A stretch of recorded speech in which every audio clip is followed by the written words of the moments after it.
developing the story, umabot kami dun sa idea of a vampire. But we had to solve the problem of a vampire as a foreign figure in folklore. Wala naman tayong local na vampire dito. So when we were trying to figure out how we can have this character become a vampire, it became logical na indigenous person siya from the north.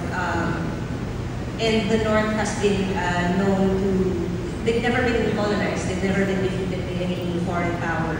So yung pagpasok ng vampire as an idea from the Spanish, yun yung parang moment of, I guess, defeat ni Matias. Kasi doon siya nagapi.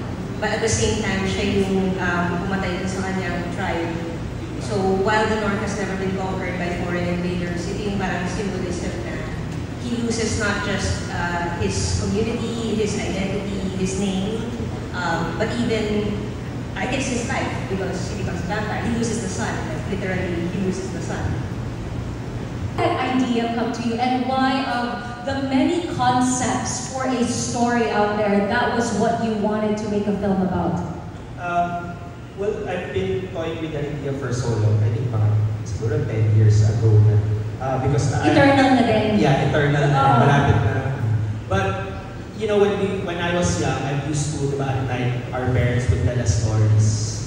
To put us into sleep. So, and some of them are very fantastic stories. So when I was developing this concept, I wanted sana something na, you know, something magical but rooted in reality. So when I thought of, yun nga, an eternal love story of a woman and a vampire, sabi ko, we really don't have a vampire mythology. So I had to look into some things from the past. And then yun nga, when Nix and I were talking, we had research about the Kalingas, which they have a very interesting culture, diba, the rituals which are very Filipino, and at the same time, yun nga, they were very resilient people. They were never conquered by the Spaniards. So I think, sabi ko, that would be an interesting piece to put on an anecdote na, because there were battles naman between the Kalingas and the Spaniards, but most of the time they won. So when they watched the film, it's a surprise whether the Spaniards won over the Kalingas. But eventually, yung character ni Carlo got hold of that curse. So that was what you saw. So yun lang. We wanted it to be more Filipino, but at the same time, the idea of being colonized, because yun para siyang virus, diba? When he was bitten, he was completely petrified, he had no idea about it. So how he went about it and how he met Ilya, that's up for you to see. Thank you. Paano ko portray? Usually naman, the usual kung paano ko mag-go about in a character, babasahin ko yung script and everything, tapos the transformation will begin kapag nabasa ko yung script, naiintindihan ko na kung sino yung tao, tapos tinulungan na ako nila direct para dun sa physical, dun sa mga tattoos ng Kalinga Warriors, and malaking bagay kasi yun as an actor, kapag nakuha mo na yung emotions, physically doon makikita yung pagkakaiba, so natulungan ako nila direct doon. So yun yung ginawa kong transformation para doon sa role. Thank you for that, Carlo. Direct, we've gone through that exact same experience, but never had a Matias to get that justice for them. What went through your mind when you were filming that scene, or when you saw in your script that, okay, this is something that I'm going to have to portray? I think for any scenes that portray,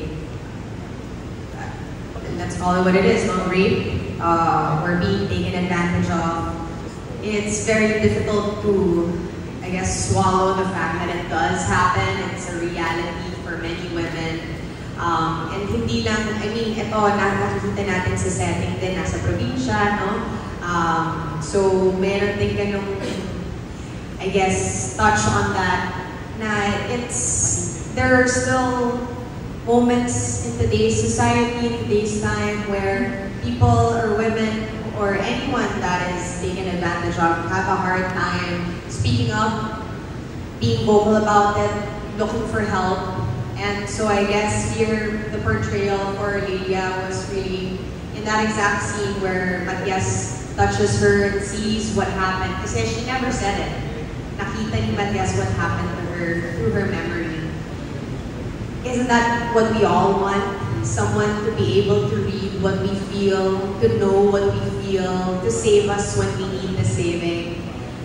It's very satisfactory to see that in this film, there is a Matias that can do that for you. Kaya kahit na violent yung, I guess, pagligtas ni Matias, masaya siya. Kasi for once, throughout her journey as Lilia, merong pumansin sa kanya, merong nagligtas sa kanya, merong umintindi sa kanya. And that's always gratifying, I think, in any situation, no matter how heavy or how light the situation is.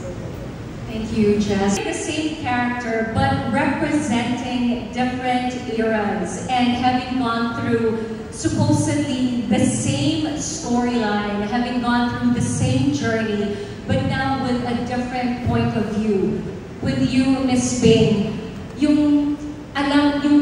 just having all of the memory of the young Lilia and having to portray that character on film, what was it like? Where do I begin?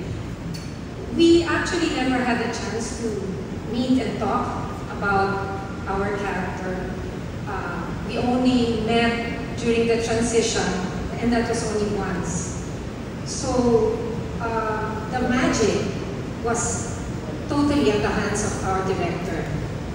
It had nothing to do with us, except that maybe because I was playing an older, a senior, so my acting was really subdued and slow, and and I was dying. So you really can't see if our nuances are the same. Thank you. What about for you, Jazz? While you were portraying any of those scenes, did you ever have to think about or worry about having to make sure that you stay within the character that Miss Lilia or the senior Lilia will be able to sort of showcase, or talagang you just stay focused on the script and what was needed of you with that script?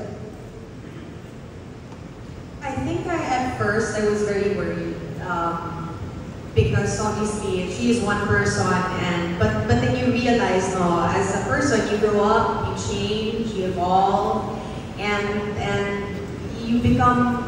It's inevitable to change also how fast you talk, how abrupt you are with your reactions, how naive you can come across. But I think I was really focused on just portraying each era of the young Lilia and making sure that na iba yung Lilia na nakita nyo doon sa makikita nyo a little bit later on with Matias and Lilia.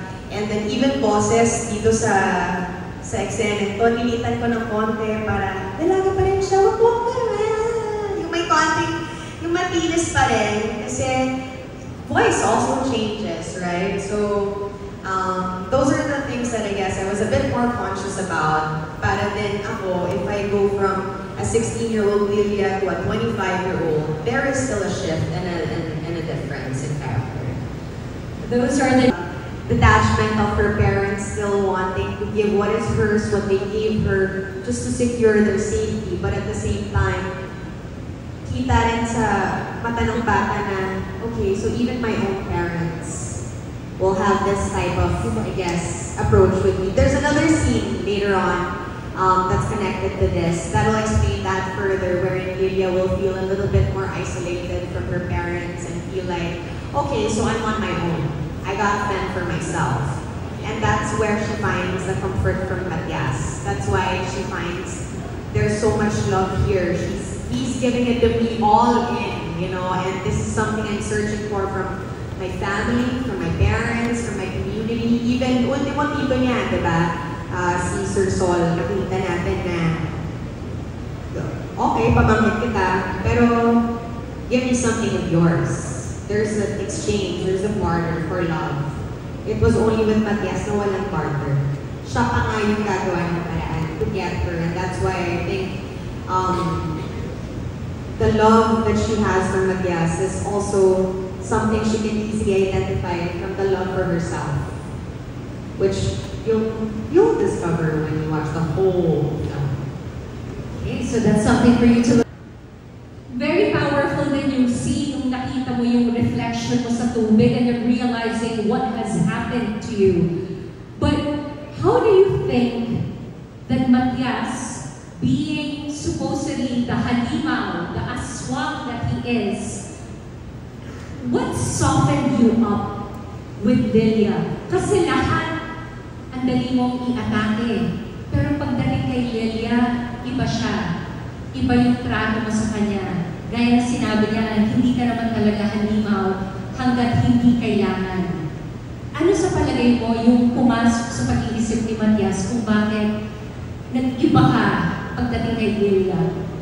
Feeling ko si Matias with Lilia, he found a home.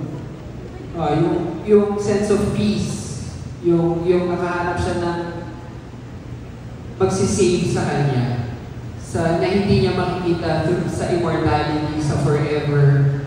Kaya nung sinave siya ni Lilia na mapapanood din nila, parang pinanata niya na hindi niya pababayaan si Lilia kahit anong mangyari. Kasi this is the safest na na-feel niya si Matias. Sabi niya, hindi niya napapabayaan